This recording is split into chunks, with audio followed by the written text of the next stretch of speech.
Politics రోజుకో turn తీసుకుంటున్నాయి. Orugallu Congress politics లో కొండా ఫ్యామిలీ కాక పుట్టిస్తోంది. కొండా మురళి వర్సెస్ జిల్లాకు చెందిన ఎమ్మెల్యేలు అన్నట్లుగా సాగుతున్న వ్యవహారం మరింతగా ముదిరింది. కాంగ్రెస్ సీనియర్ నేత కొండా మురళి ఎపిసోడ్ తో ఇప్పటికే జిల్లాకు చెందిన పలువురు ఎమ్మెల్యేలు తీవ్ర అసంతృప్తిగా ఉన్నారు. రాహుల్ గాంధీ పుట్టినరోజు వేడుకల సందర్భంగా జిల్లాకు చెందిన కొందరు ఎమ్మెల్యేలపై కొండా మురళి చేసిన వ్యాఖ్యల విషయంలో ఫైర్ అయ్యారు. అంతేకాదు ఏకంగా పీసీసీకి కంప్లైంట్ చేశారు. ఎమ్మెల్యేల ఫిర్యాదుతో పీసీసీ క్రమశిక్షణ కమిటీ కొండా మురళిని పిలిచి వివరణ అడిగింది. అయితే వివరణ ఇవ్వడం సంగతి పక్కన పెడితే తిరిగి రివర్స్ లో కంప్లైంట్ చేశారు కొండా మురళి. నేపథ్యంలో వరంగల్ కాంగ్రెస్ లో రాజకీయాలు చాలా ఆసక్తికరంగా మారాయి. అక్కడ నుంచి పూర్తి సమాచారం కరెస్పాండెంట్ తిరుపతి అందిస్తారు. తిరుపతి, ఎందుకు ప్రతిసారి కూడా కొండా వర్సెస్ కాంగ్రెస్ గా ఎందుకు మారుతోంది? ఆల్రెడీ మురళి పైన కంప్లైంట్ చేసిన తర్వాత కూడా మళ్ళీ మురళి రివర్స్ లో ఏమని కంప్లైంట్ చేశారు?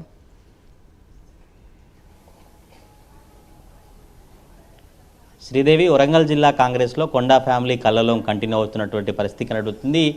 ఏఐసీసీ నేత రాహుల్ గాంధీ జన్మదిన వేడుకల సందర్భంగా కొండా మురళి సొంత పార్టీ ఎమ్మెల్యేలపైనే తీవ్ర విమర్శలు చేసినటువంటి ఆ నేపథ్యంలో కాంగ్రెస్ పార్టీకి సంబంధించినటువంటి ఎమ్మెల్యేలు కొండా దంపతులపై ఆగ్రహం వ్యక్తం చేస్తూ రెండుసార్లు అత్యవసర భేటీ అయినటువంటి ఆ పరిస్థితి కనబడుతుంది. కొండా దంపతులకు వ్యతిరేకంగా సొంత పార్టీ ఎమ్మెల్యేలు ముఖ్య నేతలు హాజరు కావడంతో వరంగల్ జిల్లా కాంగ్రెస్ రాజకీయాలు కావచ్చు హీటెక్కినటువంటి సిచ్యువేషన్ కనిపిస్తూ ఉంది. ఇటు తెలంగాణ రాష్ట్ర వ్యాప్తంగా కాంగ్రెస్ శ్రేణులు కూడా వరంగల్ జిల్లా కాంగ్రెస్లో ఏం జరుగుతుంది, కొండా దంపతులు ఏం చేయబోతా ఉన్నారు, అధికార పార్టీకి సంబంధించినటువంటి ఎమ్మెల్యేల రాజకీయ పరిణామాలు ఎట్లా ఉండబోతుంది చర్చ కొనసాగుతున్నటువంటి నేపథ్యంలోనే హన్మకొండ టౌన్లోని వరంగల్ పశ్చిమ ఎమ్మెల్యే నారాయణ రెడ్డి ఇంట్లో అధికార పార్టీకి సంబంధించినటువంటి ఎమ్మెల్యేలు కొండా దంపతులకు వ్యతిరేకంగా ఒక మీటింగ్ను ఏర్పాటు చేసుకుని తప్పకుండా అధిష్టానానికి ఫిర్యాదు చేయాలి, అధిష్టానానికి ఫిర్యాదు చేసి కొండా దంపతులతో తాడో పేడో తేల్చుకోవడానికి నిర్ణయించినటువంటి కనిపించిన తర్వాత వాళ్ళు హైదరాబాద్లో మీనాక్షి నటరాజన్ను కావచ్చు, టీపీసీ చీఫ్ మహేష్ కుమార్ను కలిసి ఫిర్యాదు చేశారు. కొండా దంపతులు అన్ని నియోజకవర్గాల్లో ఇన్వాల్వ్ అవుతున్నారు, అన్ని నియోజకవర్గాల్లో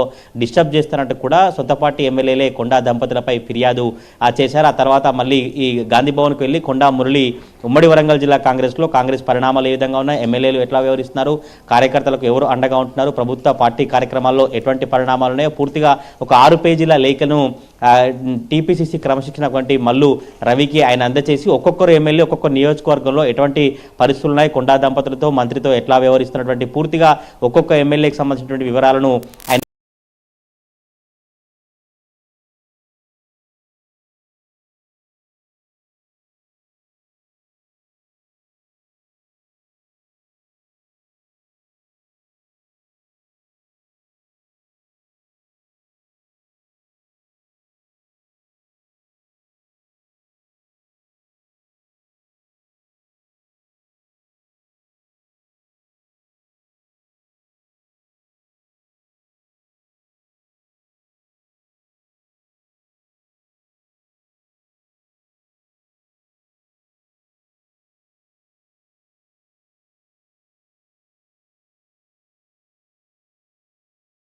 కాంగ్రెస్ కావచ్చు, బీఆర్ఎస్ ఇలా అన్ని పార్టీలు తిరిగి పార్టీలోకి వచ్చారు. కానీ మొదటి నుంచి కాంగ్రెస్ పార్టీలో సీనియర్ నేతలను విమర్శలు ఆరోపణలు చేయడం సరికాదంటూ కూడా ఎమ్మెల్సీ బసవరాజారే కావచ్చు, వరంగల్ జిల్లా అధ్యక్షురాలు ఎర్రబెల్లి స్వర్ణ, కేఆర్ నాగరాజు ఇంకా ఎమ్మెల్యేలంతా ఆగ్రహం వ్యక్తం చేసే పరిస్థితి కనబడుతుంది. సొంత పార్టీలో ఉండి పార్టీలో కలహాలు సృష్టించి పార్టీకి నష్టం చేసేటువంటి ప్రయత్నాలను కొండా మురళి, కొండా సురేఖ చేస్తారు. ఇప్పటికైనా తీరు మార్చుకోవాలి.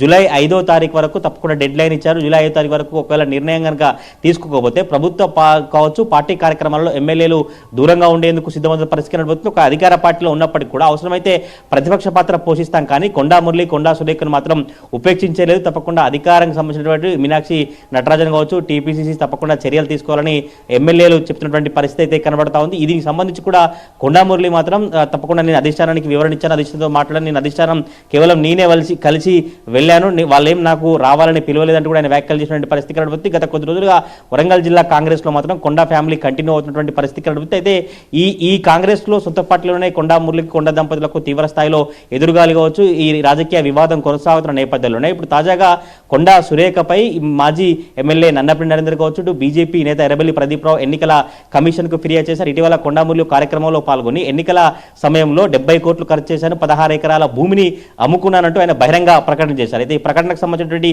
వీడియోను కావచ్చు, ఆ ప్రకటనకు సంబంధించినటువంటి విజువల్స్ అవంతా వీడియో అంతా జతపరిచి ఎన్నికల కమిషన్ కు, ఎన్నికల కార్యాలయానికి నిన్న బీజేపీ బీజేపీ నేత నందమూరి నరేందర్, నిన్న బీఆర్ఎస్ నేత నందమూరి నరేందర్, ఈరోజు బీజేపీ నేత ఎర్రబెల్లి ప్రదీప్రావు ఫిర్యాదు చేసి కొండా సురేఖ శాసనసభ సభ్యత్వాన్ని రద్దు చేయాలి, ఎన్నికల సమయంలో వాళ్ళు ఎన్నికల నియమావళి విరుద్ధంగా పోటీ చేశారు, ప్రజలను మోసం చేశారు, 70 కోట్ల రూపాయలు ఖర్చు పెట్టారు, 70 కోట్ల రూపాయలు ఎక్కడి నుంచి వచ్చాయి, 16 ఎకరాల భూమి ఎక్కడ అమ్మారు, ఇంకా 500 ఎకరాలు అని చెప్పారు, అసలు 500 ఎకరాలు ఎక్కడ వచ్చాయి, ఇవన్నీ వివరాలు చేసి కొండా మురళికి సంబంధించిన వ్యాఖ్యల విచారణ జరిపి తప్పకుండా చర్యలు తీసుకోవాలని ఎన్నికల కమిషన్కు కొండా సురేఖపై ఫిర్యాదుల పరంపర కొనసాగుతుంది. నిన్న బీఆర్ఎస్, ఈరోజు బీజేపీ ఫిర్యాదు చేసినటువంటి పరిస్థితి కనబడుతుంది. మరి చూడాలి ఎన్నికల కమిషన్ కావచ్చు, ఎన్నికల అధికారులు ఏమైనా కొండా మురళికి సంబంధించిన వ్యాఖ్యలు వివరణ అడుగుతారా, నోటీసులు ఇస్తారా, లేదంటే అప్పుడు ఎన్నికల రిటర్నింగ్ ఆఫీసర్గా పనిచేసినటువంటి కలెక్టర్లకు ఏమైనా నోటీసులు ఇస్తారా, లేదంటే ఆ వ్యాఖ్యలు కావచ్చు, కొండా మురళి చేసినటువంటి కామెంట్స్ సంబంధించి ఎన్నికల కమిషన్ ఎట్లా స్పందించబోతున్న చర్చ అయితే కొనసాగుతుంది. మొదటి నుంచి కూడా కొండా మురళి కావచ్చు, కొండా ఫ్యామిలీకి సంబంధించినటువంటి అనుచరులు మాత్రం కేవలం ఆ 70 కోట్ల అంశాన్ని ఖర్చును సందర్భానుసారం చెప్పారు. కానీ ఆర్యవైశ్య సంబంధించినటువంటి వాళ్ళ ప్రాపర్టీ ల్యాండ్ ఇష్యూ కొంత ఇబ్బందికరంగా ఉంటే ఆ సాల్వ్ చేసినప్పుడు ఒక తల్లి అక్కడ సంతోషంగా వ్యక్తం చేస్తూ ఈసారి ఎన్నికల్లో డబ్బులు ఇస్తామని చెప్తే కేవలం కొండా మురళి డబ్బులు వద్దు తల్లి, నేనే 16 ఎకరాల భూమి అమ్ముకున్నా, 70 కోట్ల ఖర్చు పెట్టిన సందర్భానుసారం చెప్పారు. కానీ దీన్ని కూడా రాజకీయంగా వాడుకొని రాజకీయ అవసరాల కోసం బీజేపీ బీఆర్ఎస్ నేతలు చెప్తున్నారు. హుజురాబాద్ కావచ్చు, ఇలా రకరకాల ఎన్నికలు జరిగినప్పుడు, ఉప ఎన్నికలు జరిగినప్పుడు బీఆర్ఎస్ పార్టీ ఎన్నో వేల కోట్ల ఖర్చు పెట్టింది. మరి అప్పుడు బీఆర్ఎస్ పార్టీ నేతలు ఎన్నికల కమిషన్కి ఎందుకు ఫిర్యాదు చేసుకోలేదు, అప్పుడు ఎన్నికల కమిషన్ గుర్తు రాలేదంటూ కూడా కొండా ఫ్యామిలీ కావచ్చు, కొండాకు సంబంధించినటువంటి అనుచరులు, కాంగ్రెస్ పార్టీ నేతలంతా చెప్తున్నటువంటి పరిస్థితి అయితే కనబడుతుంది. మరి చూడాలి కొండా సంబంధించినటువంటి దంపతుల ఎపిసోడ్, రాజకీయ పరిణామాలు మాత్రం రోజుకొక తీరుగా మారిపోతున్న పరిస్థితి కనబడుతుంది. నిన్న మొన్నటి వరకు కాంగ్రెస్ పార్టీ సొంత పార్టీ నేతలపైనే ఆరోపణలు, విమర్శలు చేసినటువంటి కొండా సంబంధించిన ఫ్యామిలీ ఇప్పుడు ప్రజెంట్ వరంగల్ తూర్పు నియోజకవర్గంలో ఈ 70 కోట్ల అంశం కావచ్చు, 16 ఎకరాల భూమి అంశం రాజకీయంగా వేడెక్కినటువంటి పరిస్థితి కనబడుతుంది. ఇప్పటికే ఎర్రబెల్లి ప్రదీప్రావుపై కొండా మురళి చాలా సీరియస్గా స్పందించినటువంటి పరిస్థితి కనబడుతుంది. ఆ ప్రదీప్రావు అనేటువంటి వ్యక్తికి ఏమీ తెలియదు, ఎర్రబెల్లి కుటుంబం అంటేనే దరిద్రమైన కుటుంబం, నేను కేవలం సందర్భానుసారం మాత్రమే ఆ అంశాన్ని చెప్పాను, కానీ దాన్ని కూడా ఎన్నికల కమిషన్కు ఫిర్యాదు చేశారు. తప్పకుండా ఎవరు ఎన్ని చేసినా, ఎవరు ఏమి చెప్పినా కూడా వెనక్కి తగ్గేది లేదు, వెనక్కి పోయేలేదు. కొండా మురళి ఎప్పుడూ భయపడాడు, కొండా మురళి ప్రజలకు అండగానే ఉంటాడు, కొండా మురళి ఎప్పుడు కూడా ప్రజలకు అండగా ఉండేందుకు ఎన్ని పోరాట కార్యక్రమాలను చేస్తారంటూ కూడా కొండా దంపతులు చెప్పినటువంటి పరిస్థితి కనబడుతుంది. మొత్తానికి ఓవరాల్ గా వరంగల్ జిల్లా కాంగ్రెస్ లో కావచ్చు, ఎన్నికల కమిషన్ ఫిర్యాదుల పరంపర కొనసాగుతా ఉంది. Sridevi. Right Tirupati, thank you. ఇక